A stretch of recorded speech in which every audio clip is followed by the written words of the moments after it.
Bismillahirrahmanirrahim. Assalamualaikum warahmatullahi wabarakatuh. Yang terhormat Ibu Rizky Yunita Putri, MPD, selaku dosen pengampu mata kuliah pengembangan bakat dan kreativitas anak.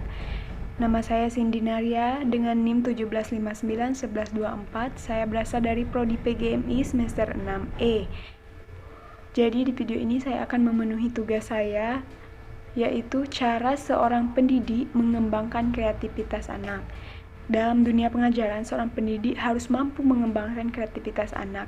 Oleh sebab itu, sebagai seorang pendidik harus mempunyai karakteristik sebagai berikut.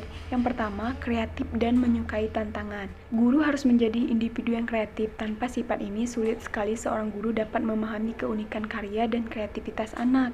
Selain kreatif, guru juga harus menyukai tantangan atau hal yang baru, sehingga guru tidak akan terpaku pada rutinitas atau mengendalikan program yang ada. Namun, ia akan senantiasa mengembangkan, memperbarui, dan memperkarya aktivitas belajarnya dari waktu ke waktu. Jadi, dapat disimpulkan bahwa seorang pendidik itu sangat diperlukan mempunyai kreativitas yang tinggi dan mengetahui tentang kreativitas anak supaya mereka tahu seberapa kreativitasnya si anak tersebut. Dan yang kedua, guru juga harus mempunyai karakteristik menghargai karya anak. Karakteristik seorang guru yang mengembangkan kreativitas anak, mereka harus memiliki sifat yang sangat menghargai karya anak, apapun itu bentuknya. Tanpa sikap ini, mustahil anak akan mengekspresikan dirinya secara bebas dan mandiri dalam menyelesaikan tugas-tugasnya.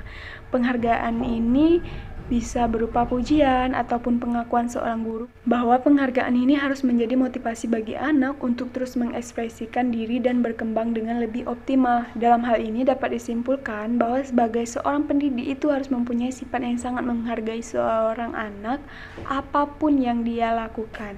Yang ketiga, menerima anak apa adanya. Setiap anak mempunyai karakteristik sendiri-sendiri. Ada yang unik dan ada yang khas. Mereka berbeda satu sama lain.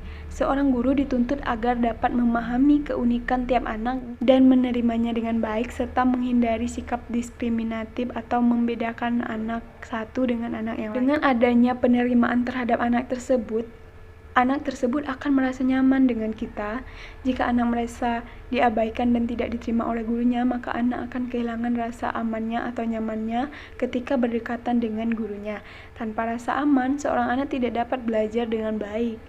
Nah, yang keempat, guru harus menjadi motivator.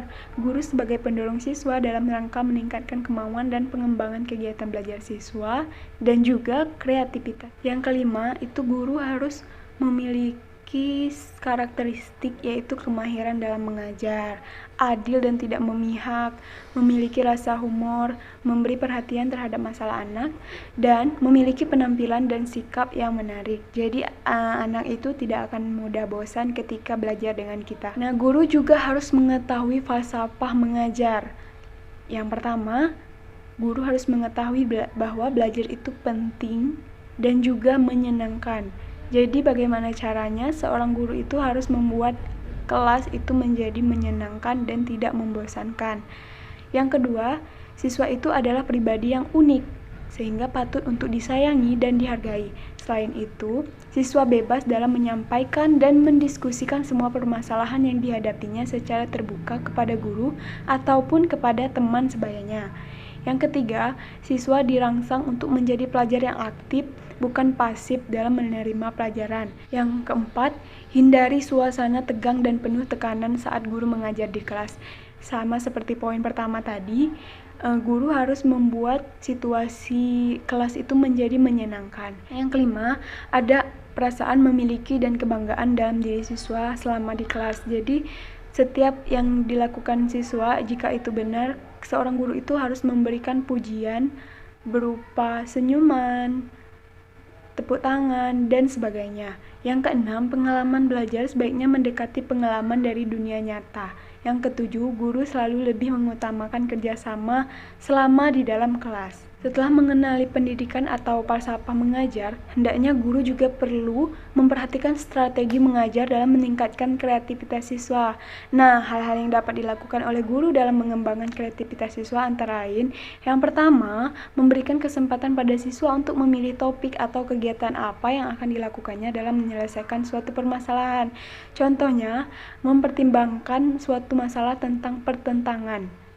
Mempertimbangkan suatu masalah tentang pertentangan dengan menggunakan kegiatan apa seandainya anak-anak itu ingin berdiskusi antar kelompok atau maju satu persatu dan sebagainya. Yang kedua, guru juga perlu melibatkan siswa dalam memberikan penilaian atas hasil kerjanya. Contohnya mengoreksi sendiri tugas yang telah ia kerjakan. Di sana juga akan membuat karakter anak itu menjadi jujur dan bertanggung jawab. Yang ketiga, guru memberikan hadiah yang bersifat non-materi atau tanpa materi, seperti kata penghargaan, senyuman, atau anggukan saat siswa berhasil menyelesaikan suatu permasalahan. Selain ketiga strategi itu tadi, guru harus menciptakan lingkungan belajar yang kondusif dengan kemampuan anak. Selain itu, guru juga hendaknya lebih banyak memberikan tantangan kepada siswa. Guru lebih baik memberikan umpan balik dan memberikan beberapa alternatif strategi belajar. Serta guru harus menciptakan suasana yang dapat membangkitkan kemauan siswa dalam belajar. Jika guru memberikan kebebasan pada siswa dalam memberikan gagasan, mencari alternatif jawaban, dan menyelesaikan suatu masalah, maka motivasi intrinsik dalam diri siswa itu dapat tumbuh. Sehingga dalam mengembangkan kreativitas, belajar anak itu akan lebih mudah. Itulah cara guru mengembangkan kreativitas anak. Terima kasih, saya ucapkan wassalamualaikum warahmatullahi wabarakatuh.